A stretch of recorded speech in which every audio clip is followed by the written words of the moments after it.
Happy Mother's Day to all you moms out there. I wanted to jump on and just offer some encouragement, offer some resources. Today's a day where we are honored and we're celebrated, and it can also be a challenging day for some. And this is really an encouraging word for moms that have children in the home. Currently, my children are all still very young, but I believe this can also apply to you if you have older children. This year have kind of been introduced to this concept of be your future self. And this is some information by Dr. Benjamin Hardy. Interesting concepts in this book, and what Dr. Benjamin Hardy brings out is that instead of thinking from the past to the present to the future, we should really be looking at the future, and that should be what's dictating our present. And also, when we go back to the past, we need to reframe that and really use our past experiences to propel us forward and to shape our present.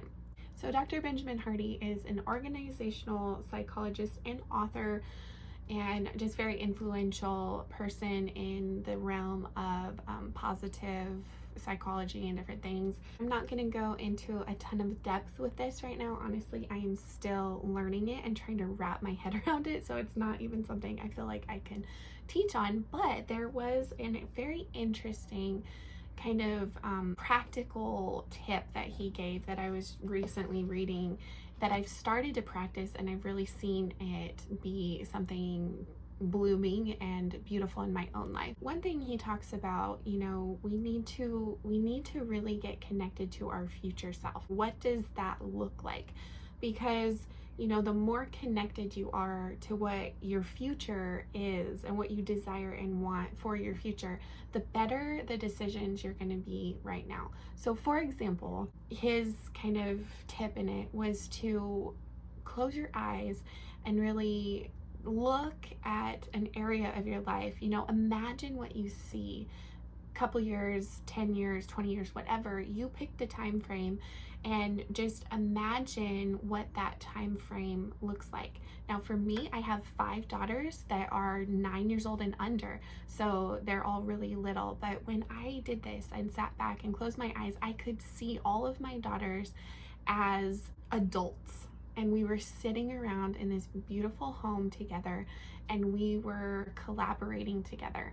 We were doing projects together, and we were also just collaborating like friends and almost like colleagues, but my daughters were so beautiful. I could see them as adults, and I could just see the living room that we were sitting in that was big and beautiful, bright, lots of natural sunlight coming in. I mean, just decorated perfectly. We were enjoying moments together of like relationship. For me as a mom right now with the small children, and it seems like my life is cleaning and cooking and laundry and dealing with 3 toddlers, so there's a lot of tantrums. We're working on potty training, we're just in the very beginnings, which is usually the hardest part, right? Because in order to get momentum, you have to keep pushing on something to really get it rolling. So beginning of parenting is like that.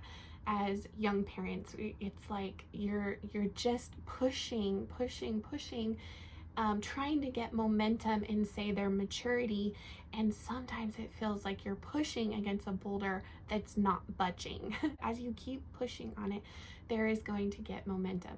So doing this activity of imagining your future and seeing your children as adults, what are they going to look like as adults? Picturing it the way you want it to look. Now, right now, that means my decisions as a mom and how I invest in them is going to be so much better, because if I don't have that picture of the future, I'm basically aiming at nothing. I'm really just like doing whatever I think is best in that moment, in that day, without seeing the end result. We hear all the time we need to reverse engineer. The same is true with our life. It's important that we see a future picture. And yeah, it may not look exactly like that, and it's going to change over the years. I mean, it could change from week to week what our picture looks like, but just getting that mental image in our mind really helps us to be able to make good decisions right now. You know, even if your kids are older, you can do this. Think about what it's going to be when they have a family of their own. You know, what do you want them to look like? Maybe they're teenagers in your home, and you picture them in your shoes right now, the age that you are right now.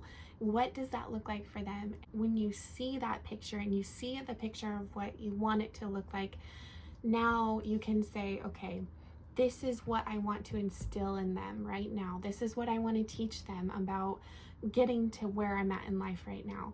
You know, we constantly need to be connecting to our future self so that we can make the best decisions right now and have a vision to shoot for. Scripture says, people perish for lack of knowledge, and you know, without vision the people perish, and there's all kinds of things talking about it's so important to know where you're headed, know your vision, to make it plain, write it out plainly, right? This is just an incredible little tool that you can use to not only get that vision clear in your mind, but to also bring some joy in your life. You know, when I sat there and I saw all my daughters as adults sitting around this beautiful living room, collaborating with me, having a relationship with me, it brought me so much joy. And it's like, I can, you know, do the potty training a little better right now. I can be okay with the loads and loads of laundry right now, and the cooking and the cleaning and the food and all this stuff, because that's where we're heading. You know, I'm raising an adult here. Just that little mindset shift can make a really big difference in your life. I want to share with you a story that he gives just really early on in the book. Once again, this is Be Your Future Self Now by Dr. Benjamin Hardy. He said, I decided to live the rest of the day as if I were my future self 20 years into the future, and my future self had the opportunity to time travel back and relive the rest of the day. I think this is such a great idea, right? So he says, when I pulled into my driveway, 3-year-old Phoebe, one of his twin girls, was outside waiting. Daddy, she jumped around, excited to see me.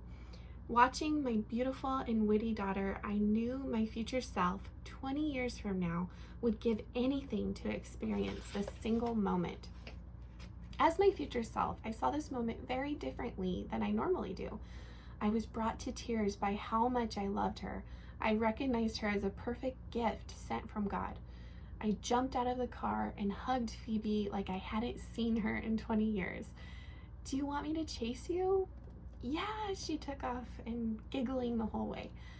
Laughing, I chased her down the block, scooping her into my arms. I hugged her close. How is this my life? How am I so lucky?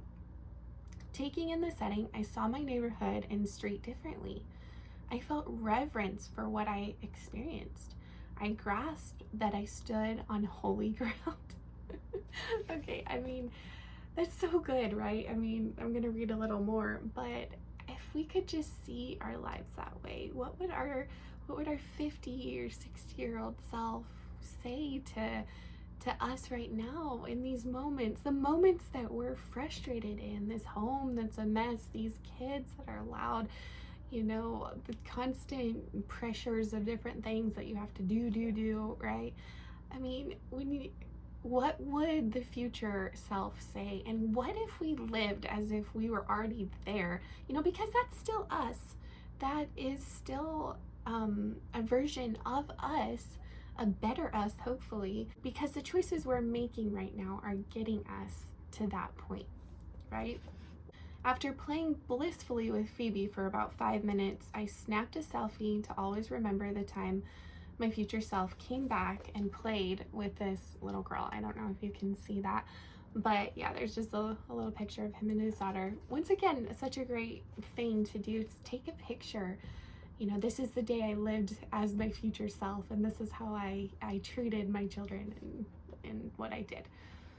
So Phoebe and I went inside where my older kids argued with each other as energetic and normal kids do. In the kitchen, Lauren, his wife, was busily making dinner while helping the baby. On a regular day, I might immediately chide or correct my older kids. I might zone out. But on this day, with my future self in mind, my family felt far more important than I normally see them. Rather than being frustrated by the clutter, I loved the toys scattered about the house. I loved the homeschool books and assignments strewn around the kitchen table. I loved seeing my kids playing with each other. My wife, Lauren, her beauty took my breath. How the heck did I get this amazing wife? Rather than feeling annoyed, I felt astonished by how much I loved the banter of my 10 to 14-year-old kids. To my future self, these three are in their 30s. What would my future self say if they could come back and just have 5 minutes? Rather than speaking, I'm confident my future self would want nothing more than to listen, learn from, and affirm these incredible kids. So much good information in that, so much that we can take from that story. But one thing that I do regularly is write down, in 10 years, how old are all 5 of my children going to be?